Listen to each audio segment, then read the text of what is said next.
Hello all, welcome to travel movies and football. അപ്പോൾ IPL കണ്ടുകൊണ്ടിരുന്നതാണ്. IPL ഇപ്പോൾ ഒരു സംഭവം നടന്നു. മറ്റൊന്നുമല്ല, രാജസ്ഥാൻ തോറ്റിരിക്കുന്നു. രാജസ്ഥാൻ ഡൽഹി ക്യാപിറ്റൽസിനോട് തോറ്റിരിക്കുന്നു. അപ്പോൾ തോക്കാനുള്ള പ്രധാന കാരണം എന്ന് പറഞ്ഞാൽ സഞ്ജുവിൻ്റെ വിക്കറ്റ് പോയതാണ്. സഞ്ജു സാംസൺ വളരെ മികച്ച രീതിയിൽ കളിച്ചു.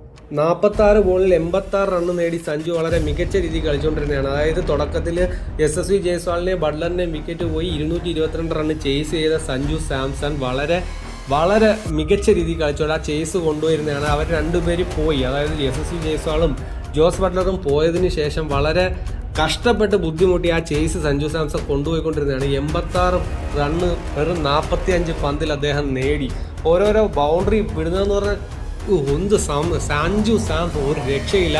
അദ്ദേഹം വേൾഡ് കപ്പ് ഇതുപോലെ തിളങ്ങി കഴിഞ്ഞ് കഴിഞ്ഞാൽ അദ്ദേഹം ഇന്ത്യക്ക് ഇനി അങ്ങോട്ട്, അതായത് ഈ വേൾഡ് കപ്പിന് ശേഷം ഇന്ത്യയിലെ സ്ഥിര സാന്നിധ്യമായിരിക്കും അദ്ദേഹം എന്നാണ് എനിക്ക് തോന്നുന്നത്. അപ്പം പറഞ്ഞൊന്നും മറ്റൊന്നുമല്ല. അപ്പോൾ 86 റണ്ണടിച്ച് വെറും 45 ബോളിൽ ആ സമയത്താണ് നമ്മുടെ മുകേഷ് കുമാർ, അതായത് ഡൽഹിയുടെ കയ്യിൽ നിന്ന് 222 റണ്ണ് എടുത്തപ്പോൾ പോലും കളി കൈവിട്ട് പോകുമെന്നുള്ളൊരവസ്ഥയായിരുന്നു ഉണ്ടായിരുന്നത്. കാര്യം എന്ന് പറഞ്ഞാൽ സഞ്ജു സാംസൺ അത്ര മികച്ച രീതിയിലാണ് കളിച്ചുകൊണ്ടിരുന്നത്. 86 റൺ വെറും 45 പന്തിൽ. അത് പന്ത് 45 വളരെ കുറവാണെങ്കിൽ പോലും ആ ഷോട്ടുകളുടെ മികവാണ് നമ്മളത് പറയുന്നത്. അപ്പോഴാണ് നമ്മുടെ മുകേഷ് കുമാർ വരുന്നപ്പം ഫസ്റ്റ് ബോളിൽ മുകേഷ് കുമാറിന് ഒരു 4 അടിച്ച് കഴിഞ്ഞിട്ട് സഞ്ജു സാംസൺ എന്ത് ചെയ്തു, ഒരു സ്ട്രെയിറ്റ് ഒരു 6 അടിക്കാനുള്ള ഒരു പരിശ്രമത്തിൽ ബോൾ അധികം പൊങ്ങിയൊന്നുമല്ല പോയത്. 6 അടിക്കാനുള്ള ഇതിൽ പോയപ്പോഴത്തേക്കും ഷായ് ഹോപ്പിനെ അറിയാലോ, വെസ്റ്റ് ഇൻഡീസിൻ്റെ ക്യാപ്റ്റനായിരുന്ന ഷായ് ഹോപ്പാണ്. വളരെ മികച്ച ഒരു പ്ലെയർ തന്നെയാണ്.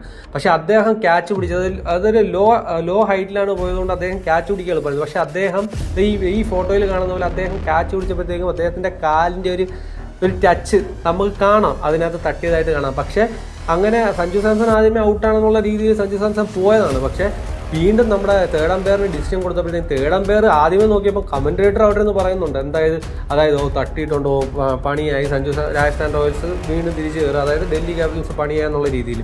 പക്ഷേ ആദ്യമേ ആ ടച്ച് എന്നുള്ളത് കണ്ടതിന് ശേഷം തേർഡ് അമ്പയറായ മൈക്കിൾ ഗഫ് എന്ന് പറഞ്ഞാൽ വേറൊരു ആംഗിൾ പോലും നോക്കില്ല. അതായത് കമൻറ്റേറ്റർ പറയുന്നുണ്ട്, പക്ഷേ ആ ടച്ച് നമുക്ക് ആദ്യമേ കാണാം. ആ ടച്ച് കഴിഞ്ഞിട്ട് പിന്നെ നമ്മുടെ മൈക്കിൾ ഗഫ് പിന്നൊന്നും നോക്കിയില്ല. പിന്നെ വേറൊരു ആംഗിൾ നോക്കിയപ്പോൾ ആ ടച്ച് അവിടെ അദ്ദേഹം കണ്ടു കാണുന്നില്ല. പക്ഷേ ആ വേറൊരു ആംഗിൾ നോക്കിക്കഴിഞ്ഞാൽ ഈ രാജസ്ഥാനി കളി നോക്കില്ലായിരുന്നു. സഞ്ജു സാംസൺ സെഞ്ചുറി അടിച്ച് വളരെ മികച്ച ഒരു ഇന്നിങ്സും കഴിച്ചു നോക്കുന്നത്. അപ്പോൾ സഞ്ജുവിനെ ചതിച്ച് പുറത്താക്കിയതാണോ എന്ന് ചോദിച്ചു കഴിഞ്ഞാൽ അതിനകത്ത് അർത്ഥമുണ്ട്. കാര്യം എന്ന് പറഞ്ഞാൽ സഞ്ജു സാംസൺ ഔട്ടാവേണ്ടതല്ല, സഞ്ജു സാംസൺ സെഞ്ചുറി അടിക്കേണ്ടതായിരുന്നു.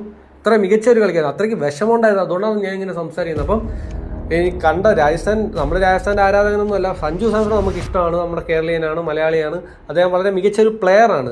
പക്ഷേ അദ്ദേഹത്തിൻ്റെ ഇങ്ങനൊരു അവസ്ഥ വരുമ്പോൾ നമുക്ക് സഹിക്കാൻ കഴിയില്ല. അതുകൊണ്ടാണ് ഈ പാതിരാത്രിക്ക് തന്നെ ഈ വീഡിയോ ഇട്ടത്.